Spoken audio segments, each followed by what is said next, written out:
Pleasure of getting to know Alex pretty well over his 4 years. And despite his height, he exemplified the caliber and quality of our students.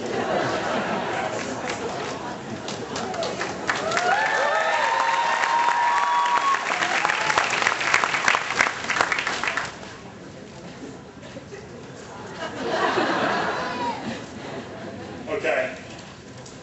I usually prefer to wing these types of things, but I wrote this one down because I knew everyone was counting on me. So, to begin, welcome and thank you for allowing me to share some thoughts today.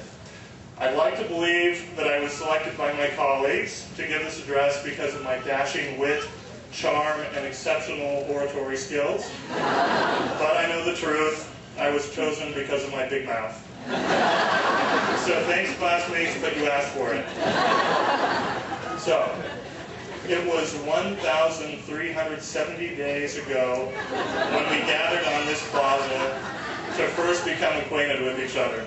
And I'll be going by each day one by one. So.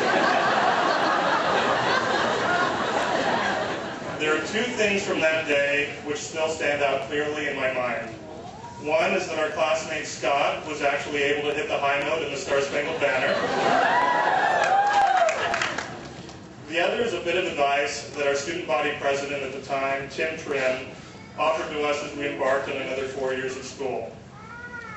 He said that this was the time to spread ourselves thin, to challenge ourselves so that we can discover exactly how much we are capable of doing.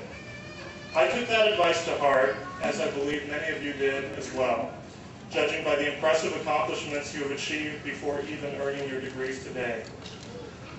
It was by spreading ourselves thin that we could see just how far our breaking points are, and in doing so, we refined our patient care skills while still allowing time for volunteer events, personal health, family, friends, and sometimes even sleep.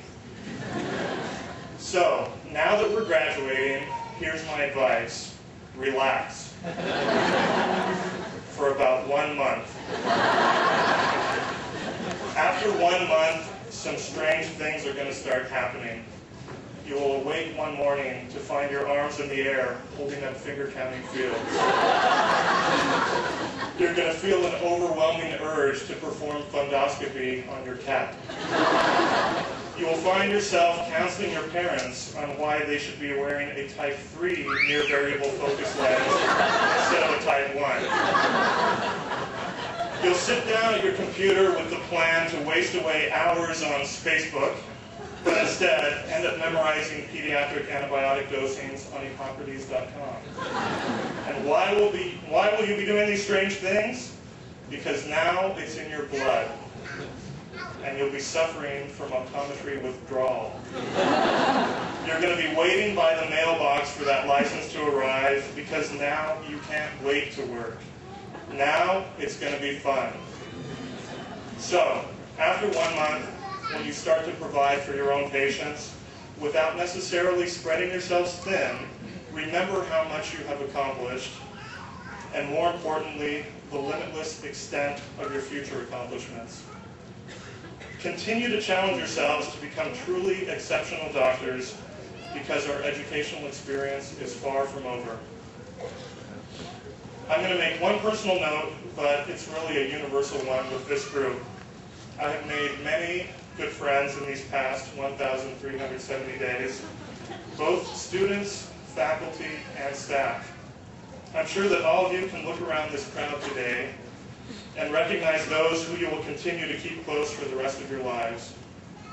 This is truly an exceptional group of people, and I'm not just referring to those in the front 4 rows right now. To all the family and friends who have struggled along with us, thank you. And prepare yourselves, because there's either something in the water, or we just happen to be a really, really fertile group.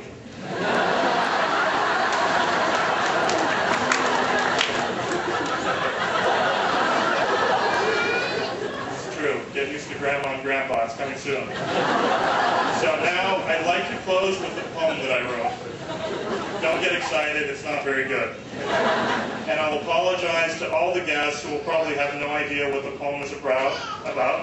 But if it sounds like it might be funny to someone up here, then please laugh, because it'll make me feel much better about myself.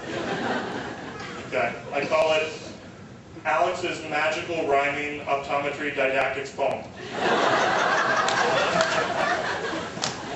Magic. Okay. 'Twas so long ago, but still seems so clear, the dynamic duo of Corzine and Greer. With ease they confronted and taught with giant rulers, then sent us away to learn muscles of Mueller. It's Susie and Gong. They knew just what to do. They even taught us about Showman's Canoe.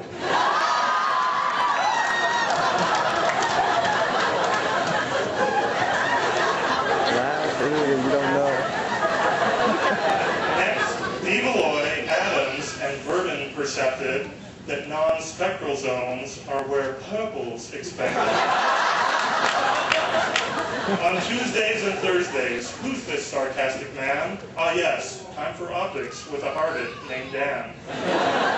As pre-clinics Hoff, you, and Sano lectured on, we stared at the turquoise and mauve of Darfan. Flannery and Freeman, now those were the days. But what did those monkey croaks do anyways? Dan Sliders offered a break for a brief snack, but never revealed the contents of his fanny pack. With Wilset's drug quizzes, we wrote like the Dickens. Do they have tiny glasses for her myopic chickens? Cliff Shore, Marty Banks, and the empirical Horopter. Aren't you glad we got rid of those old Greensporopters? While Chuck and Larry showed us how to land a job, we chuckled with Dister and Demar, the Bobs. Payne Whiteside and Chin, they never heard us fuss about Ian's term boosmatic and Portnoy's Mobius. Sam, Fap, and Lars, were they friends of Mike Harris? Remember that time when Grisham said terrace? After Klein with his mallard and Ravelli the trickster, we relished the movies of dead Oral Bixler. From Long Days in Minor with Harvey and Walker, to Lee with his optics and Yang the fast talker, and to all those in clinic, too vast to recite, we love you all dearly with all of our might.